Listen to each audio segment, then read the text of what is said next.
అదే RTV app వార్తల్ని క్షణాల్లో చదివే అవకాశం ఉంటుంది. ఒక న్యూస్ పేపర్, ఒక టెలివిజన్ ఛానల్ మీ చేతుల్లో ఎప్పుడు ఉంటాయి. నా పేరు నాగమణి, మా పాప పేరు భవిజ్ఞ. మా పాపకు 11 ఏళ్ళే. మా ఆయన పేరు వెంకటేష్. రాత్రి తాగొచ్చి నన్ను కొడుతుంటే మా బాబు లేచి ఏడ్చింది. ఏడుస్తుందని పక్కన వాళ్ళు వింటారని నోరు మూసి నేను చెయ్యి తీసేసిన నన్ను నెట్టేసింది. నేను గోడకు పోయి తగిలినా. నేను లేచి వచ్చేసరికి కాళ్ళు పట్టుకొని నేలకేసి బీకిండు. 2 మాటలు బీకిండు.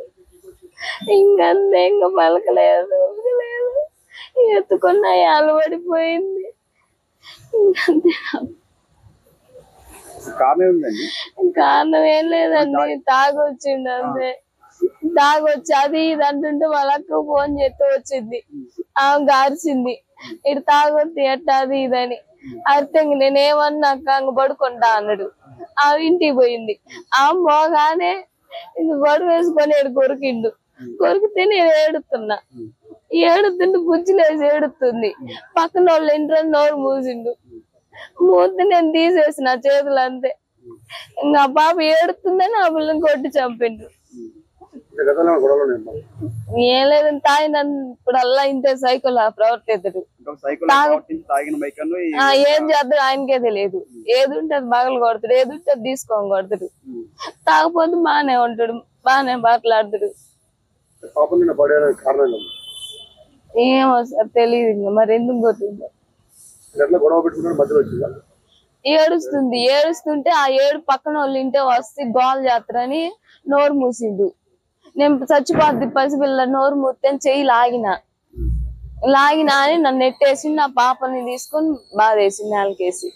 ఇంకంతే, కాళ్ళు పట్టుకొని నేలకు పెట్టి పీకిండు. 2 సార్లు పీకిండు. ఇంకా మీ ప్రభుత్వానికి వదిలేస్తారు. నాకు జరిగిన అన్యాయం మరి తల్లికి జరగకూడదు. ఇంత దారుణంగా తండ్రి ప్రవర్తించకూడదు. తెలియదు నాకు ఎక్కడ ఉన్నాడు. సంఘటన జరిగిన తర్వాత ఇంట్లో ఉన్నాడా లేకపోతే లేదు, పారిపోయిండు. స్థానికంగా ఉన్నట్టు వచ్చారు ఆయన దగ్గరికి నైట్ స్థానికులు.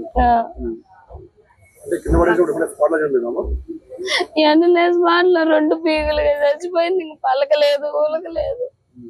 ఇంకెన్ని నేను కొట్టిండి వెళ్ళిపోయిండు. మేము నిన్న మా మద్దలకి కిడ్నీ ప్రాబ్లం ఉంటే సోమవారం పోయినాం సార్. సోమవారం పోతే మళ్ళీ ఫ్రైడే రమ్మన్నారు టెస్టులు చేయించుకొని. మళ్ళీ నిన్న ఫ్రైడే వెళ్ళిపోయినాము. అతను ఇంటికి పోయి వ్యవసాయం చేసి వస్తాడు. వ్యవసాయం చేసి నిన్న మేము వచ్చినాం 6:30 అయింది. 6:30 అయినాక మేము ఫోన్ చేస్తే లిఫ్ట్ చేయలేడు.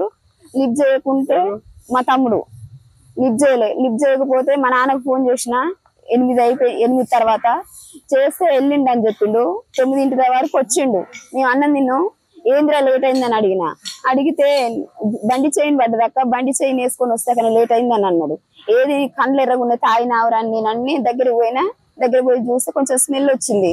తాగినట్టున్నావు కదరా, ఇక్కడే పడుకో, చిన్నపిల్ల ఉంది, ఇద్దరు అరుచుకుంటే పిల్ల భయపడుతుంది, ఈ నైట్ పడుకొని పొద్దుగాల లేచిపోదురు అని చెప్పిన. అయితే నేనేం తాగలేదు, మంచిగానే ఉంటాం అక్క అని తీసుకొని వెళ్ళిపోయిన తర్వాత కొద్దిసేపటి పోయి బోర్ల పక్కల పడుకుండంట. పండుకొని మా చెల్లి ఎంత పిలిచిన, మా మరదలు ఎంత పిలిచినా చప్పుడు చేయట్లేడంట. అయితే అమ్మాయి భయపడుతుందట. వాంతింగ్ చేసుకున్నట్టు అని తాగిన వాళ్ళు చేస్తారుగా, అట్లా చేసిండంట. చేస్తే అమ్మాయికి భయపడి వదిన మీ తమ్ముడికి ఇట్లా చేస్తుండంట. నేను మా ఆయన నా కొడుకుని తీసుకొని వెళ్ళిపోయినాక అడిగితే నేనేమన్నా నన్ను వచ్చినావు, నువ్వు ఎవరు ఫోన్ చేసిరు నీకు, నేనేమన్నా తల్లినేమన్నా పిల్లనేమన్నా, నువ్వు ఎందుకు వచ్చి మా భార్య భర్తల మధ్య పంచాయతీ పెడుతున్నావు, నువ్వు నేనేమన్నా అని నా మీద అన్నాడు. అంటే మరి ఏమన్నది, నువ్వు ఎందుకు అట్లా తాగినట్టు భయపెట్టిస్తుంటా, చిన్నపిల్ల అరుస్తుంటా, అమ్మాయి భయపడుతుంటా కదరా, చప్పుడు చేయక మరి పండుకోవచ్చుగా తాగినవి అని నేను అన్నా. తాగేందుకు వచ్చినావు, చేతులు రూపాయి లేదు కదా, ఎందుకు తాగుతున్నావు, ఇంట్లో ఖర్చుకి ఎట్లా వస్తాయి, నిన్న హాస్పిటల్కి నేను పోతుంటే కూడా రూపాయి ఇవ్వైతే నేనే పెట్టుకొని పోతున్నా, అది ఇదని నేను 2 బాగానే కడిగిన సార్.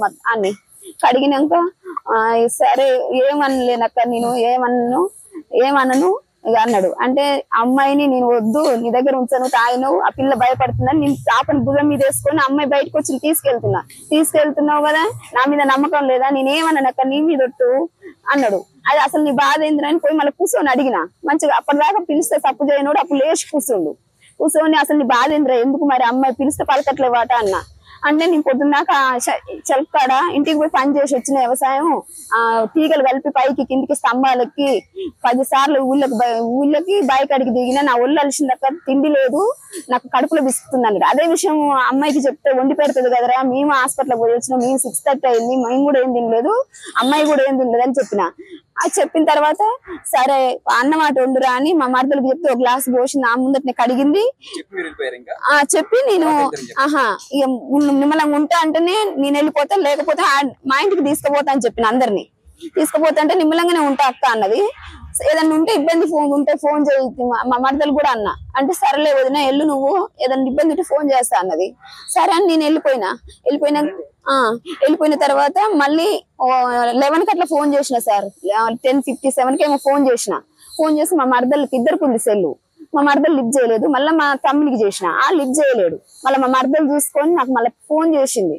వదిన మీ తమ్ముడు అన్న నిన్న ఆర్డర్ మళ్ళా ఏమన్నా పంచాయతీ పెట్టుకుంటారా అని నేను అడిగిన సార్. అడిగితే ఏం లేదులే వదిన, అన్నం తింటుండు, పడుకోలే వదిన అని మా మరదలు చెప్పింది. సరేలే అని నేను సెల్ ఆడబెట్టి ఇట్లా అడ్డం ఒరిగిన మంచం మీద మళ్ళీ ఫోన్ చేసింది. వదిన మిన్నుగా చంపిండు, వదిన మిన్నుగా నేల కోసి కొట్టిండు, వదిన మిన్ను చచ్చిపోయింది, వదిన రా వదిన అన్నది. ఇక అదే స్పాట్ లో ఉరికిపోయినాను సార్. అంతే, నాకు ఎదురుగా మా మరదలు మా కోడలు ఎత్తుకొని వచ్చింది సార్. అంతే. అంటే తాగిండు సార్, తాగిండు. అది నైట్ అయితే తాగిండు, కానీ అంత సోయి తప్పలేదు సార్. నాకు తెలిసేటాడు మంచిగా మాట్లాడిండు, అంత సోయి తప్ప అయితే ఏం లేడు. మంచిగా మాట్లాడిండు నాతో కూర్చుని ఉన్నంత సేపు. అంత సోయి తప్పినట్టయితే నేను ఉంచేదాన్ని కాదు. మంచిగా మాట్లాడిండు. నువ్వు ఒక్కటే బీర్ తాగినక్క అన్నాడు. వాళ్ళిద్దరి మధ్యలో సార్ మరి కారణం ఏం లేదు సార్. అసలు గొడవ కూడా రైట్ ఏం జరగలేదు సార్. ఇంతకు ముందని ఎప్పుడైనా వాదించుకునే వాళ్ళట అది తెల్లం దాకా. అసలు ఆ నైట్ గదేగా నేను పోయినప్పుడు జరిగిన గోలే. నేను వచ్చి ఇంటికి వచ్చినాక అమ్మాయి నేలకేసి కొట్టిండు. అమ్మాయి అంట ఈ చెయ్యి కొరికిండంట. పడుకుంది, ఆ పాపను పక్కకి వేసుకొని అమ్మాయి ఇట్లా పడుకుందంట. అబ్బాయి వెనక